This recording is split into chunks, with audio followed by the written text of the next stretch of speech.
బాధను మీరు చూసి మోషే గారిని ఏ రీతిగా పంపించారు. అయ్యా, మా బాధలను మీరు ఎరిగి ముందుగానే అన్నింటినీ సమకూర్చిన మా దేవా, నీకు స్తోత్రములు. నేను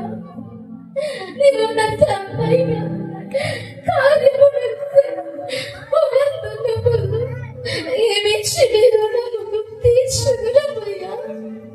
వచ్చి మాతృమైన మమ్మల్ని మీరు ప్రేమించి కొదవలేకుడునట్లు అన్నియుడు సమకూర్చుచున్న మా దేవా, మీకు స్తోత్రములయ్యా. అయ్యా, నీ సన్నిధిలో మీరు ఏర్పాటు చేసిన ఈ ఘనమైన మందిరమును వచ్చి మీకు స్తోత్రములు. కృప చూపించండి అయ్యా. ఈ మందిరములో మీరు ఉన్నారయ్యా, మీరున్నారు నైనా, మాతో మీరున్నారయ్యా. మీకు స్తోత్రములు. కృప చూపించమని యేసు నామములో అడుగుచున్నాము తండ్రి.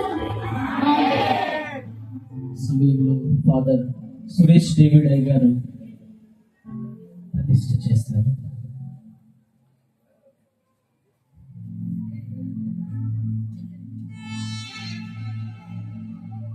మంచిదండి.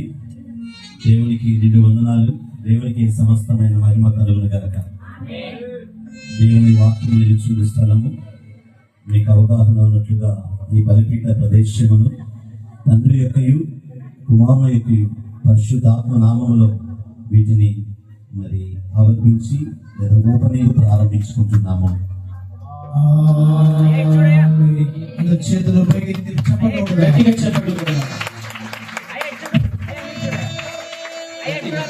గట్టిగా చెప్పండి.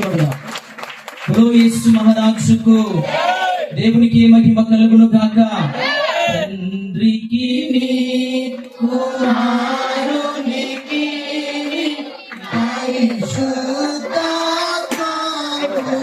జయము. తండ్రికి కుమారునికి పరిశుద్ధ